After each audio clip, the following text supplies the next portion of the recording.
Hello everyone. Okay, so I thought today would be fun to talk about some Dollar Tree finds for the garden. I'm an absolute Dollar Tree addict, so I've got so many fun things to show you guys. And I mean, some of them are kind of boring, but they really are must-haves for a gardener.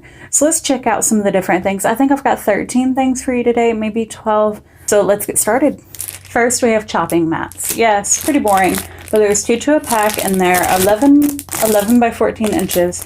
Now, whenever you're processing things in the middle of summer, you're going to need more than 1 or 2 chopping boards, especially if you're processing a whole lot of food, a whole lot of different foods. So instead of having to run everything through the dishwasher and wait, or hand wash, especially if you're trying to cut up 4 or 5 different things and you need to keep them separated to avoid cross-contamination, these will come in handy. Next, an over-the-door hanger.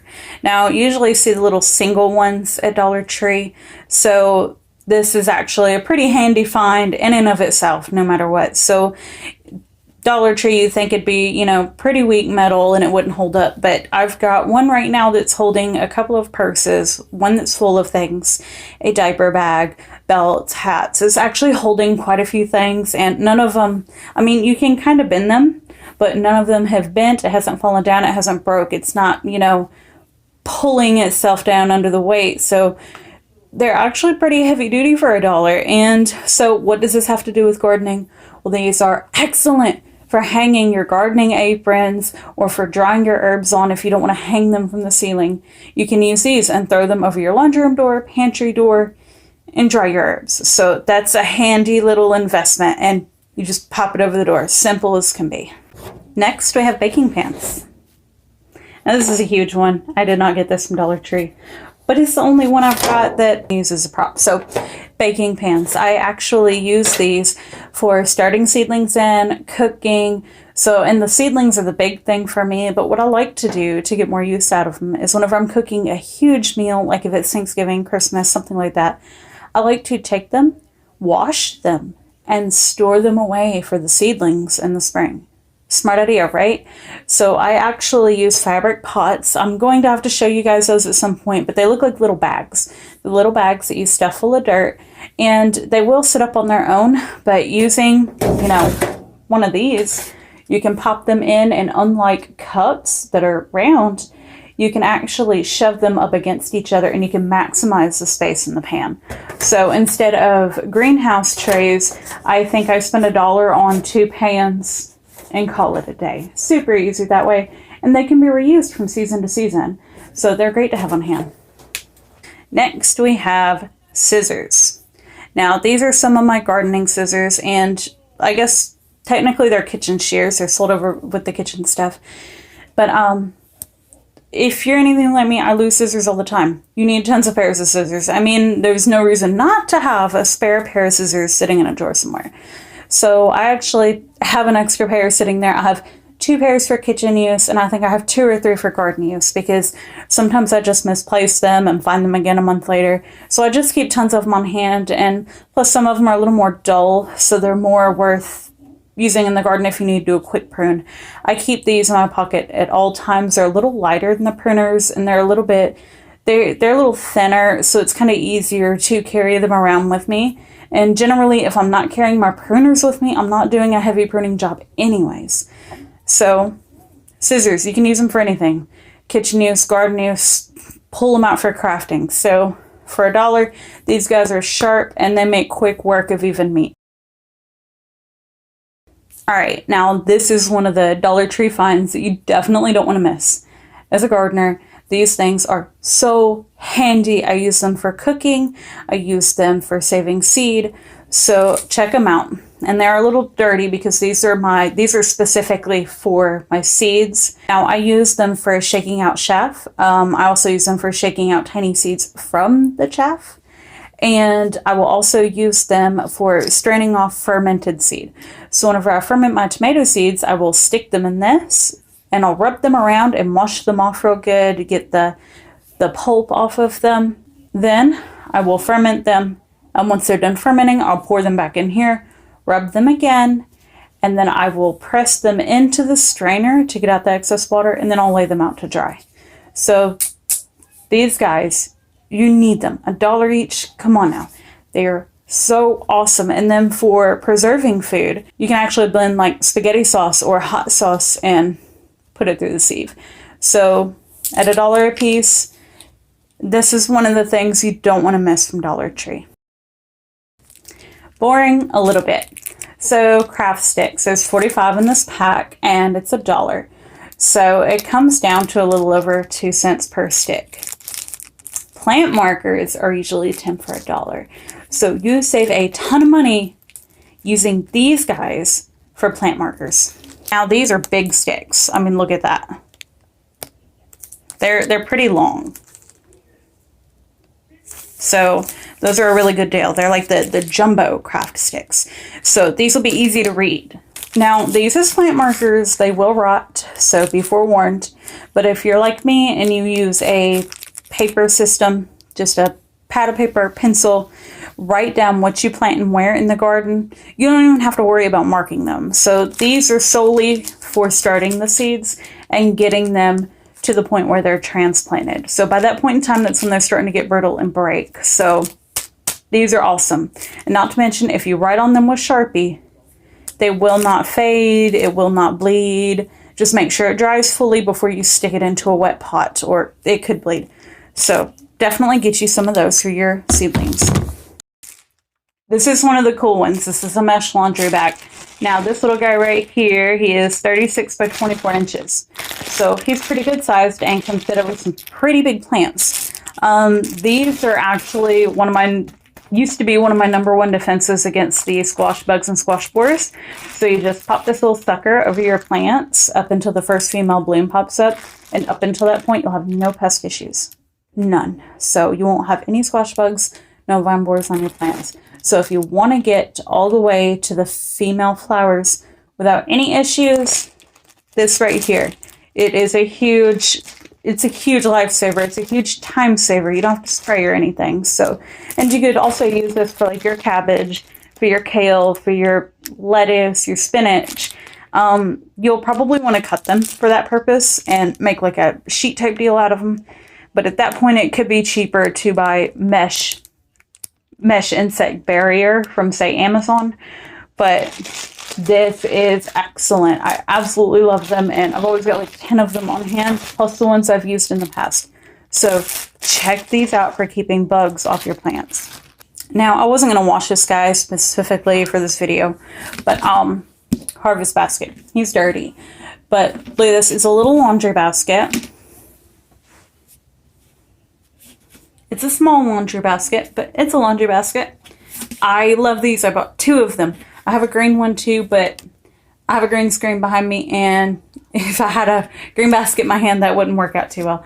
So this little guy, I love them for harvesting. Again, you would think this would break, kind of like that over the door hanger, but this thing, I've filled it up to here with tomatoes, done it with peppers, and I mean, I was having a hard time lugging the sucker in, and this handle held up.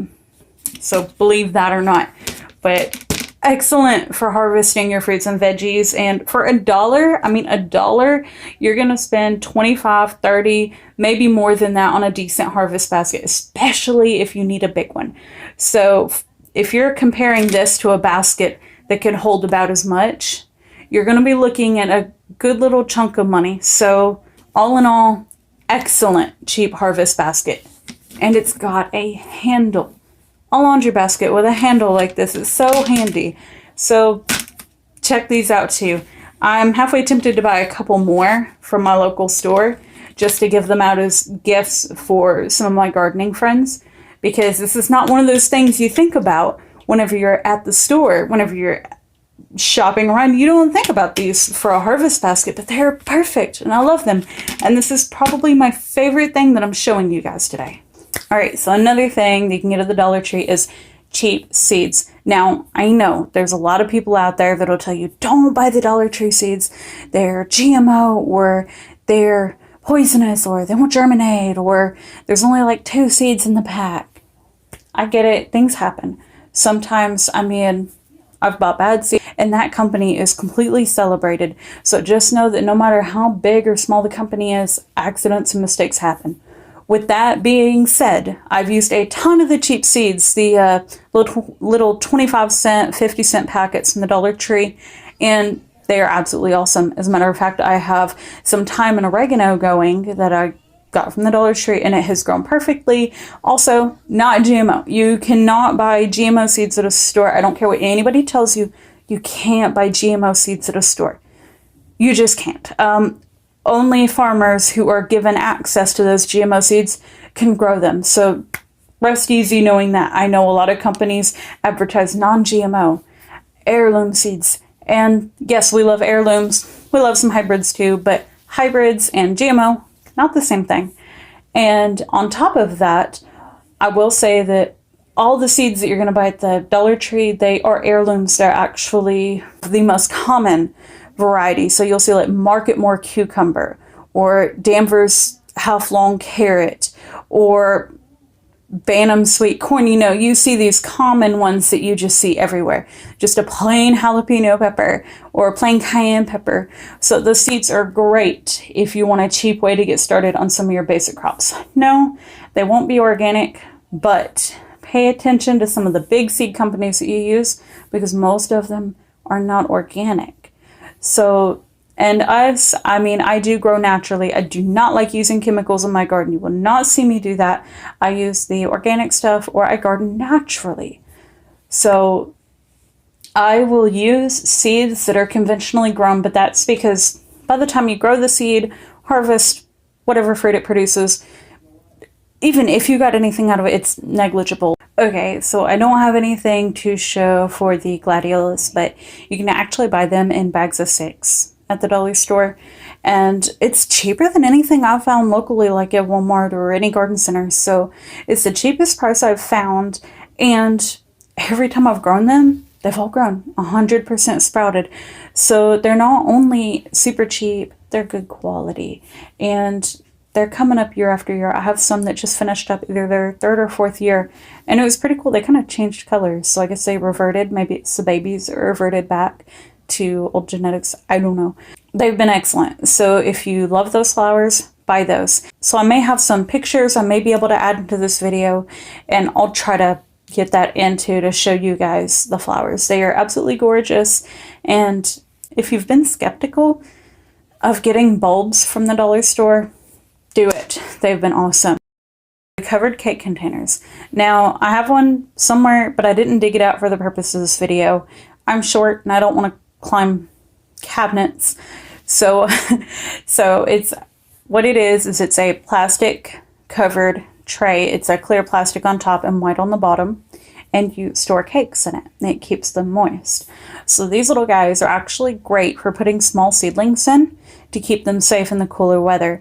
So if you're toting seedlings in and out and you want a little extra protection, or you want to keep a little more light off of them, they're excellent. You're going to need to drill some holes in them, but it's almost like a modified winter sowing. But for me, I would use them for about 6 weeks up until the last frost, and that way I can protect some plants outside.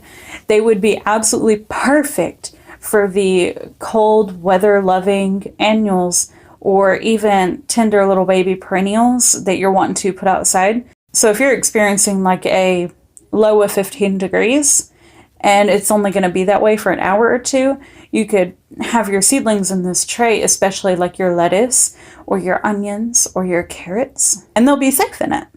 Now, it's going to be something you're going to have to play with, but they will protect your seedlings from the colder temperatures and from the wind, or if there's any ice, frost, snow. So look into those, because for $1 you can fit several seedlings in there, and they're just really handy little micro greenhouses. And I know there's lots of DIY projects for this exact same thing, but for $1 you could just get a cake container instead of trying to put together a bunch of CD cases, if that's what you're doing. And in addition, it is sealed, so it's going to insulate a little bit better, and it's a little bit thicker of a plastic than a CD case is. Now, I'm not saying a CD case micro greenhouse isn't cool and it isn't a great thing to build if you have them on hand, but if you're me, you would have to go out and buy a bunch of CD cases to do that with, because I've only got like 15 20 left because, you know, CDs just aren't really in use anymore. So I actually go to a junk store in the Nashville area. I guess it's technically not a junk store. They do used books and movies and CDs and stuff. And that's where I usually get CDs from. And they're usually about 5 to 15 cents a piece that I get. That's all I'm going to add to this video today. I may have a part 2 in the future, but for now, those are my awesome gardening Dollar Tree finds. And if you guys want to add anything in the comments, go ahead. But as I continue through the winter and I'm really bored and I'm scoping out the store and just dreaming about my spring garden, I'll probably have plenty to add to this. So I hope this video was helpful for you guys, and I hope you enjoyed it. And thank you guys so much for dropping in.